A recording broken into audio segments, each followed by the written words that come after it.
వాళ్ళు పెద్దగా అరిచి ఆడుకుంటుంటే మహాస్వామి వారు ఆ పిల్లలిద్దరినీ పిలిచారు. పిలిచి, ఏరా మీరిద్దరు ఆడుకుంటున్నారు, మీకు పాఠం చెప్పవలసిన అధ్యాపకుడు రాలేదా అని అడిగారు. ఒక పిల్లవాడు అన్నాడు, ఇంకా మా అధ్యాపకుడు రాలేదండి, అందుకు ఆడుకుంటున్నాం అన్నాడు. రెండో పిల్లవాడు అన్నాడు, అధ్యాపకుడు వచ్చారు, పాఠం చెప్తున్నారు, మాకే ఆడుకోవాలనిపించి పాఠం వినకుండా బయటకు వచ్చి ఆడుకుంటున్నాం అన్నాడు. స్వామివారు తెల్లబోయారు.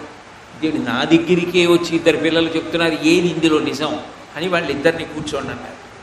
పక్కన ఉన్నటువంటి అంతేవాసిని పిలిచి పాఠశాలలోకి వెళ్ళి వీళ్ళిద్దరికీ పాఠం ఎక్కడ నేర్చుకుంటున్నారో మిగిలిన పిల్లలతో ఆ అధ్యాపకుడు వచ్చారా లేదా చూసి రండి అన్నారు. వాళ్ళు వెళ్ళి చూసి వచ్చి అన్నారు, వీళ్ళ అధ్యాపకుడు రాలేదండి అన్నారు. అంటే స్వామివారు అన్నారు, ఎరా మీ అధ్యాపకుడు రాలేదట కదా, వీడు నిజం చెప్పాడు రాలేదని. నువ్వు అధ్యాపకుడు వచ్చారు, పాఠం చెప్తున్నారు, మాకే ఆడుకోవాలనిపించి బయటికి వచ్చి ఆడుకుంటున్నామని చెప్పావు, ఎందుకు చెప్పావు అని అడిగారు. అడిగితే రెండో వాడు అన్నాడు, గురువు దైవంతో సమానం, గురువే దైవం అయినప్పుడు ఏదో కారణం చేత మా గురువు గారు వచ్చి ఉండరు. మా గురువుగారు రాకపోతే మేము కూర్చుని పాఠం వల్లె వేయకూడదా?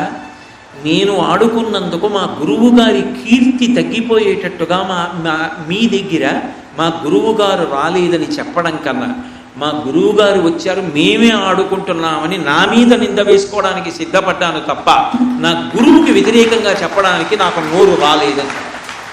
వీడు రా నిజమైన శిష్యుడు, వీడు భవిష్యత్తులో ప్రకాశిస్తాడు రా, వీడికి గురువు అర్థమయ్యాడు, ఇక జ్ఞానం వస్తుంది వీడికి అన్నారు మహాస్వామి. గురువు మీద ఉండవలసిన నమ్మకం అది. అందుకే గురువు గొప్పవాడా శిష్యుడు గొప్పవాడా అంటే గురువు గొప్పతనం వల్ల కాదు శిష్యుడి గొప్పతనం ఉండేది. ఆయన గురువు అనుకున్నవాడెవడో వాడు శిష్యుడు. ఆయన గురువు అని అనుకుంటే యువతల వాడు లఘువు అని గుర్తు. లఘువు అంటే నేను చిన్నవాణ్ణి.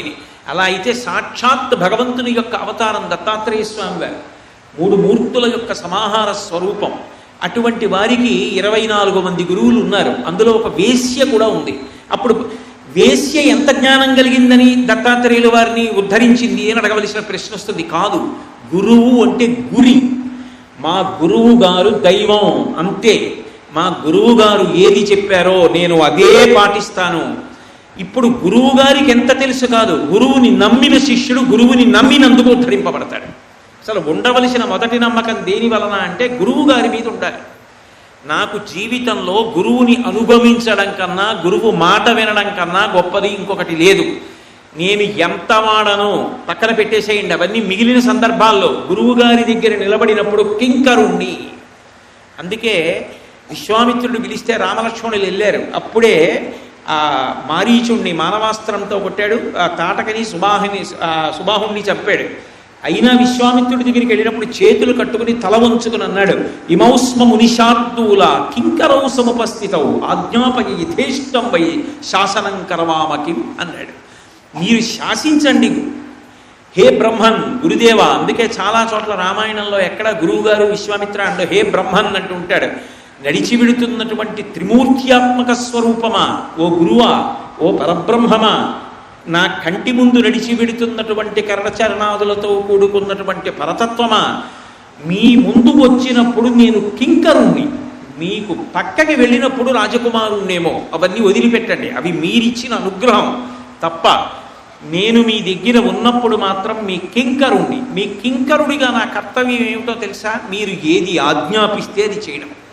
నేను నా దగ్గర ఒక కింకరుడు ఉన్నాడు అనుకోండి, నేను ఎక్కడి నుంచో పటం పట్టుకొచ్చి గోడకి ఇక్కడ పెడితే బాగుంటుంది అన్నాను అనుకోండి, మీ ముఖం మీకేం తెలుసు, ఇక్కడ పెడితే బాగుండదు ఇక్కడ పెడితే బాగుంటుంది అనడు కింకరుడు.